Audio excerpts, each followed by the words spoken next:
Saya tidak pernah melakukan pembunuhan itu. Ini di Vietnam. Mama bersumpah demi nama Allah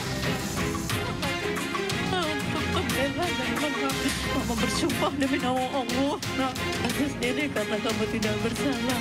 Saya tidak pernah melakukan pembunuhan itu. Ini di Vietnam. Saya rela mati. Saya tidak pernah melakukan pembunuhan itu. Ini di Vietnam. Saya rela mati. Dalam informasi lainnya pemirsa, Polda Jawa Barat melanjutkan masa penahanan Peggy Setiawan untuk mempermudah proses hukum kasus pembunuhan Vina dan Eki di Cirebon pada 2016 yang silam.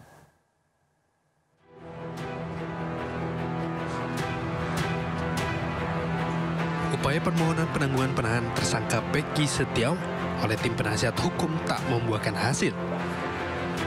Hal tersebut terungkap setelah perwakilan tim penasihat hukum Peggy Setiawan berkunjung ke Polda Jabar. Kemarin sudah kita sampaikan, kita kemarin kan sudah nerima perpanjangan, terus kita juga kemarin pun sudah mengajukan untuk penangguhan penahanan. Polda Jawa Barat telah memperpanjang masa penahanan Peggy Setiawan sejak 10 Juni lalu. Surat pemberitahuan telah disampaikan ke pihak keluarga dan juga tim penasihat hukum.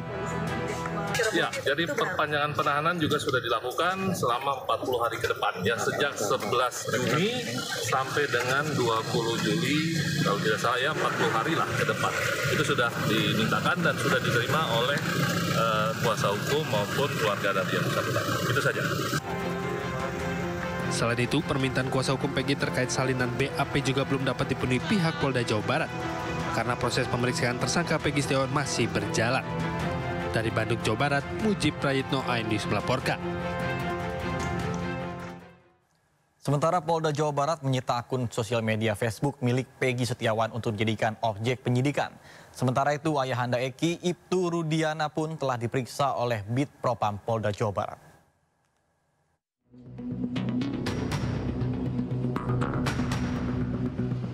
Pasca pemeriksaan tambahan atas tersangka Peggy Setiawan, penyidik Polda Jabar juga menyita akun Facebook milik Peggy Setiawan.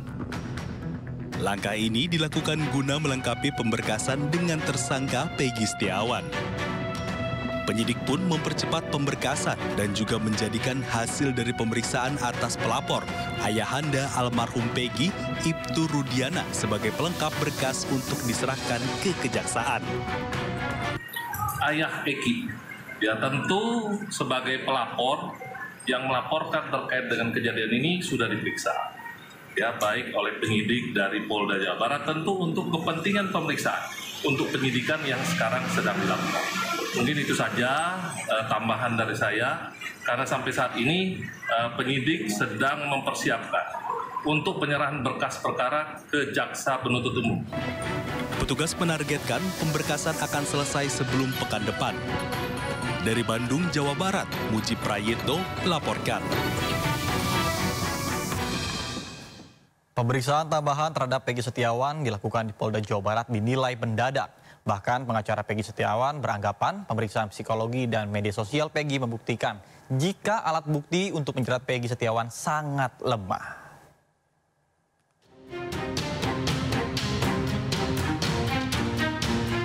Saya tidak pernah melakukan pembunuhan itu. Ini di Vietnam. Saya rela mati. Peggy Setiawan menjalani pemeriksaan tambahan terkait akun Facebook Peggy dengan 28 pertanyaan di Mapolda Jawa Barat Rabu kemarin.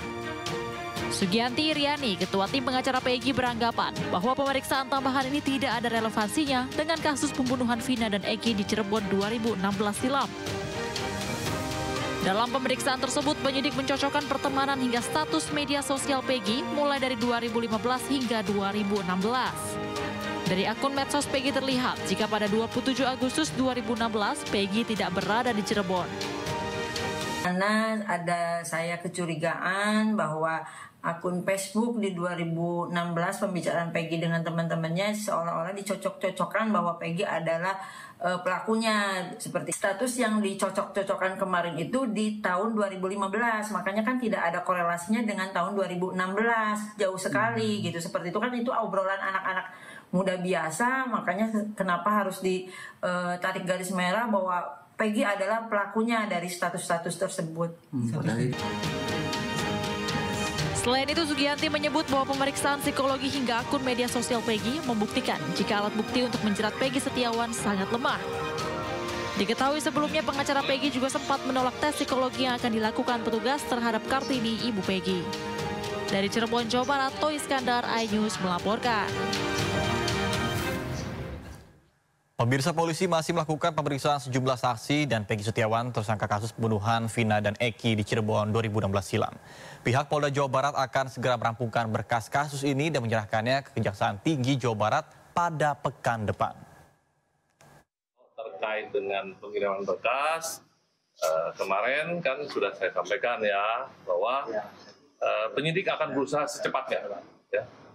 Pada rilis saya kemarin hari Senin bersama Pak Dirkrimum, kita akan berusaha secepatnya menyerahkan berkas perkara dan menyampaikannya kepada pihak jaksa penuntut umum, ya, pihak kejaksaan.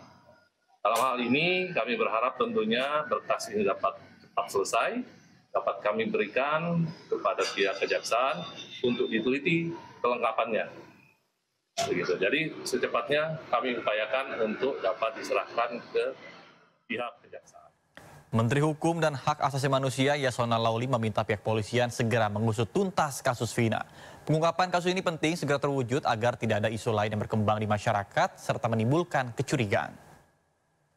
Serahkan kepada polisi supaya membongkar tuntas itu, supaya jangan ada kecurigaan dari masyarakat, apalagi viral. Ada indikasi lagi bukan orang yang ditangkap, bukan orang yang melakukan. Ada kesalahan SOP dalam pemeriksaan. Kita berharap ya semua kasus-kasus seperti itu, jangankan itu, kasus Sengkon dan Karta dulu. Sesudah mereka dihukum menjalani cukup lama baru terungkap bukan mereka pelakunya. Itu menjadi apa ya? Dan membuat jalan untuk pemeriksaan kembali perkara mereka dan diputus oleh pengadilan. Bahkan negara membayar ganti kerugian, ya. Jadi itu hal-hal di negara lain juga pernah kejadian yang mau dihukum mati. Itu kan ada kasus di Amerika itu. Akhirnya dibebaskan, bukan dia pembunuhnya. It happens. Dan dalam keadaan kondisi seperti ini polisi harus betul-betul bergerak keras, cepat mengungkap kasus ini supaya jangan liar nanti hipotesis-hipotesis yang terjadi di masyarakat. Saya tidak pernah melakukan pembunuhan itu. Ini difitnah. Bersumpah demi Allah. Mama bersumpah demi Allah. Aku sendiri karena kamu tidak bersalah. Saya tidak pernah melakukan pembunuhan itu. Ini difitnah. Saya tidak mati. Saya tidak pernah melakukan pembunuhan itu. Ini difitnah. Terima kasih Anda masih bersama kami di Sindo Siang. Pemirsa, Kejaksaan Agung Republik Indonesia telah melimpahkan berkas perkara 10 orang tersangka yang diduga terlibat dalam kasus korupsi tata niaga komoditas timah. Jaksa penuntut umum akan melanjutkan proses dakwaan sebelum diajukan ke pengadilan.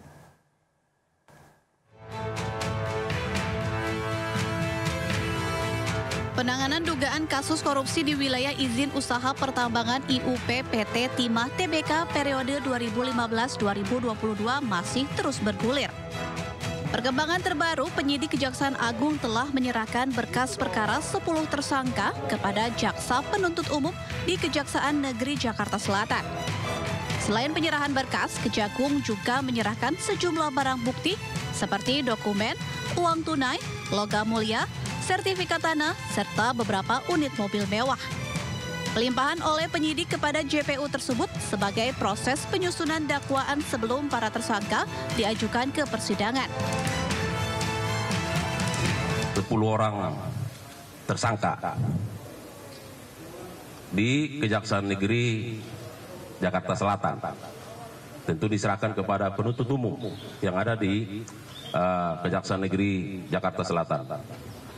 Perlu kami sampaikan bahwa hal ini tentu memenuhi maksud dari pasal 139 KUHP, di mana dikatakan bahwa penuntut umum ketika menerima berkas perkara dan sudah nyatakan lengkap akan menentukan sikap apakah perkara ini dapat dilimpahkan ke pengadilan atau tidak.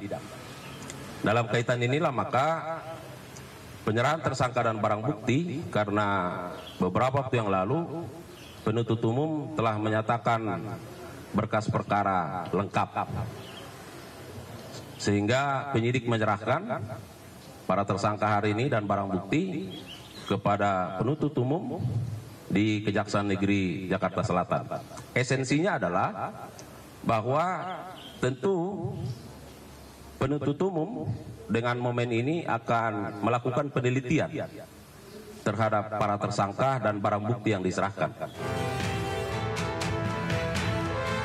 Sebelumnya, penyidik Jampitsus Kejagung telah menyerahkan berkas perkara 2 tersangka, yakni Tamron alias TN dan Ahmad Albani atau AA. Sementara itu, kuasa hukum dari 4 tersangka soroti penerapan Permen KLHK dalam kasus terkait. Yaitu terkait dengan angka kerusakan ekologis sebesar 271 triliun. Nah, kami sangat keberatan dengan digunakannya Peraturan Menteri Lingkungan Hidup Nomor 7 Tahun 2014 sebagai dasar di dalam menentukan kerugian real negara. Sebanyak 12 tersangka telah dilimpahkan ke JPU dari total 22 tersangka yang telah ditetapkan oleh Kejagung. Tim Liputan iNews melaporkan.